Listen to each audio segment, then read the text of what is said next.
झारखंड के शहरों और कस्बों में सड़कों पर बिना किसी सहारे के घूम रहे गौवंश को गौशालाओं में पहुंचाया जाएगा।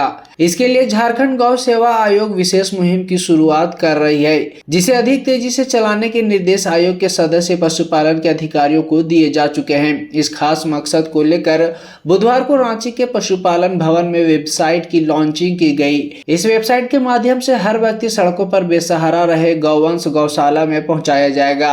यही नहीं, घायल बीमार पड़े गायों को त्वरित एम्बुलेंस के माध्यम से अस्पताल तक ले जाया जाएगा। यह अनोखी पहल राज्य में शुरू की गई है। यह वेबसाइट एक टोल फ्री नंबर की तरह काम करेगा। शिकायत मिलने पर त्वरित एक्शन में आएगा।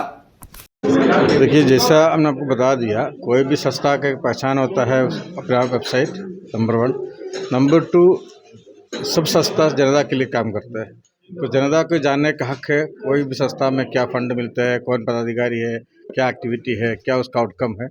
तो इसके माध्यम से ये सब बातें लोगों के सामने आएगा। इनको क्या अनुदान मिलता है, इन्होंने कितना अनुदान अलग अलग संस्था को दिया, हमारे राज्य में कितना गौशाला है, कितना गाय है, इस तरह की कई जानकारियाँ जनता को मिलेगा। और साथ ही साथ जो गौशाला से कनेक्टेड जो एक्टिविटीज़ है, जैसे इसका निबंधन हो गया, उनको कोई फंड का रिक्वेशन करना हो या कोई बाहर का लोग का सहयोग करना हो, वो सबको भी एक ऑनलाइन माध्यम मिल जाएगा। तो लोगों के बीच में एक संवाद का माध्यम बनेगा, तो वो लोग भी आराम से, कई लोग ऐसा रहता है जो बाहर रहते हुए भी सहयोग करना चाहता है, तो उनको पता नहीं रहता है कहाँ किससे मिलो, कई तरह का फ्रॉड भी रहता है। तो एक आधिकारिक वेबसाइट रहने पर लोग उसी के माध्यम से हमारा गौ सेवा आयोग से संपर्क कर सकते हैं, हमारा गौ माताओं का संरक्षण में वो सहयोग कर सकते हैं, इसलिए बड़ा अच्छा कदम है। सर, वेबसाइट को लॉन्च किया गया है, एक बहुत सराहनीय कदम है। हम सभी लोग ये जानते हैं कि गौशालाओं का साइंटिफिक मैनेजमेंट नहीं हो पा रहा है, जो कि अत्यंत आवश्यक है। तो उस दिशा में वेबसाइट के माध्यम से आम जनता को ये जानकारी दिया जाना कि कितनी गौशालाएं हैं, वे कहाँ कहाँ पे अवस्थित हैं, उसमें कितनी गायें हैं, उनकी क्या आवश्यकताएं हैं, वो किस तरह से किया जा रहा है, उनका प्रबंधन। और आम जनता के द्वारा सिर्फ मॉनेटरी हेल्प ही नहीं, उनके सुझाव भी बहुत आवश्यक होते हैं साइंटिफिक मैनेजमेंट को आगे बढ़ाने के लिए। जनता के साथ कनेक्ट है, जो कि बहुत आवश्यक है। इसके अलावा आयोग को निबंधन के लिए भी प्रयासरत होना है, आयोग उसके लिए भी कोशिश कर रहा है। पशुपालन निदेशालय की तरफ से भी जो सहयोग इनको प्रदान किया जाना है, वो आवश्यक सहयोग इनको प्रदान किया जाएगा। निदेशालय के अन्य भी जो योजनाएं हैं, उन योजनाओं को धार देने के लिए आवश्यक कदम लिए जा रहे हैं। धन्यवाद। पूरे उद्बोधन में भी सुना कि किस प्रकार से हम आगे काम करना चाहते हैं। हमारी प्राथमिकता रही है कि इस राज्य का पहचान एक गौ सेवक, गौ संरक्षक और गौ संवर्धक राज्य के रूप में हो।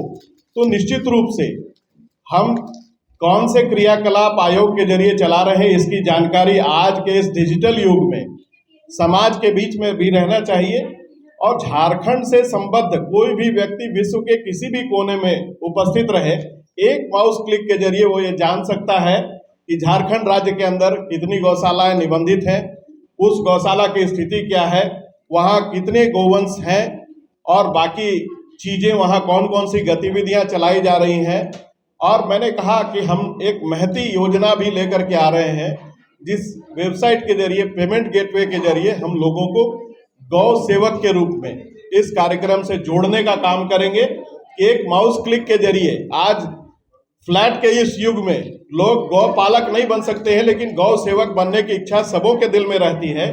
तो उनको एक प्लेटफॉर्म देगा ये वेबसाइट कि किस प्रकार से वो अपने सुविधा के अनुसार वो जितने भी गौवंश हैं उसको गोद ले सकते हैं।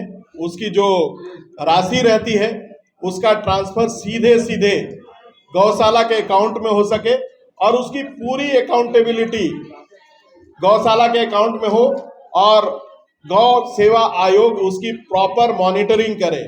क्योंकि आप सभी जानते हैं कि सरकार का जो बजटीय उपबंध होता है, उसमें तमाम योजनाओं के क्रियान्वयन में कहीं कोई दिक्कत भी आ रही है, तो समाज के जरिए हम इस राज्य की पहचान को बढ़ा सकें और लोगों के सहयोग से किस प्रकार से हम आगे काम करें, इसमें सहायक सिद्ध होने वाला है। और ठीक ही कहा हमारे निदेशक महोदया ने कि आज साइंटिफिक वे में अगर हम कोई काम करते हैं तो वो बहुत ही कारगर सिद्ध होता है। उसी दिशा में यह पहला कदम है। इसके अलावा हम कई योजनाएं लेकर के आ रहे हैं।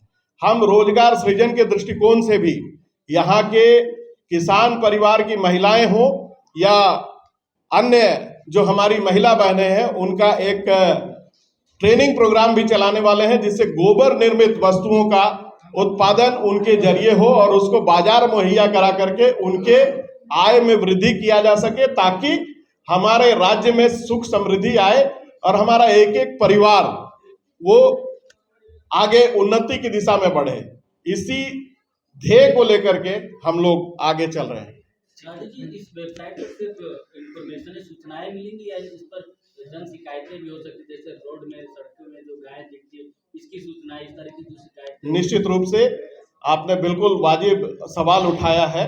हम इस दिशा में भी आगे बढ़ रहे हैं कि लगातार जब से मैंने पदभार ग्रहण किया है कई प्रकार की शिकायतें आती हैं कि आदरणीय अध्यक्ष महोदय फलाने जगह पर दुर्घटना हो गया है, तो वहाँ पर हमारा गोवंश जो है वो दुर्घटनाग्रस्त है या उनके कारण किसी प्रकार के हैं, तो लोगों को ये सुविधा रहेगी कि वहाँ या तो आप वीडियो अपलोड कर दीजिए साइट में या वहाँ पिक्चर डाल करके कमेंट बॉक्स में भी जा करके उनको वो उनकी जानकारी आयोग को मुहैया करा दें। और हमारे यहाँ इस वेबसाइट की प्रॉपर मॉनिटरिंग की व्यवस्था की गई है और इसके लिए हम लोगों ने लोगों को काम पे लगाया है। उसके जरिए आयोग प्रॉपर मॉनिटरिंग के जरिए बेहतर तरीके से आगे बढ़ने का काम करेगा। वेबसाइट लॉन्चिंग के में हमारे साथ हमारे अध्यक्ष भाई राजीव रंजन जी, हमारे सचिव महोदय थे, हमारे डायरेक्टर महोदय, हमारे मुकेश जी और संजय जी, सब साथ में हम लोग मिल के आयोग के इस वेबसाइट लॉन्चिंग में किए कि हम इस वेबसाइट में हर गौशाला का हमें जानकारी मिलेगी और जानकारी वेबसाइट के वजह से इस माध्यम से आप दे सकते हैं। वेबसाइट के माध्यम से हम हर काम कर सकते हैं और वेबसाइट में आपने जो अभी हमारे पत्रकार बंधु बोले कि कोई भी गौवंश को गौ माता का रोड में एक्सीडेंट का चाहे कुछ भी ये भी कर सकते हैं। आप वेबसाइट की वजह से आप अध्यक्ष महोदय चाहे हमारे हम उपाध्यक्ष हैं, किसी को भी आप कंप्लेन कर सकते हैं। हमें जमशेदपुर में भी हम लोग कांजी हाउस, हम लोग दोनों भाई मिल के हम लोग कांजी हाउस का डायरेक्टर से बात करके हम लोग कांजी हाउस भी बनाए हैं। आज इस वेबसाइट में हम लोग हिंदुस्तान का कोई भी कोना में कोई भी आदमी देखिएगा कि झारखंड में एक अच्छा हुआ है कि गौशाला में हम लोग हर काम हर समस्या का हल कर सकते हैं। योगदान भी कोई भी आदमी कर सकता है, उसमें भी योगदान में वेबसाइट की वजह से कर सकता है। हम लोग किसी को योगदान हम लोग कुछ दें गौ माता के तो वेबसाइट की वजह से सब कर सकते हैं।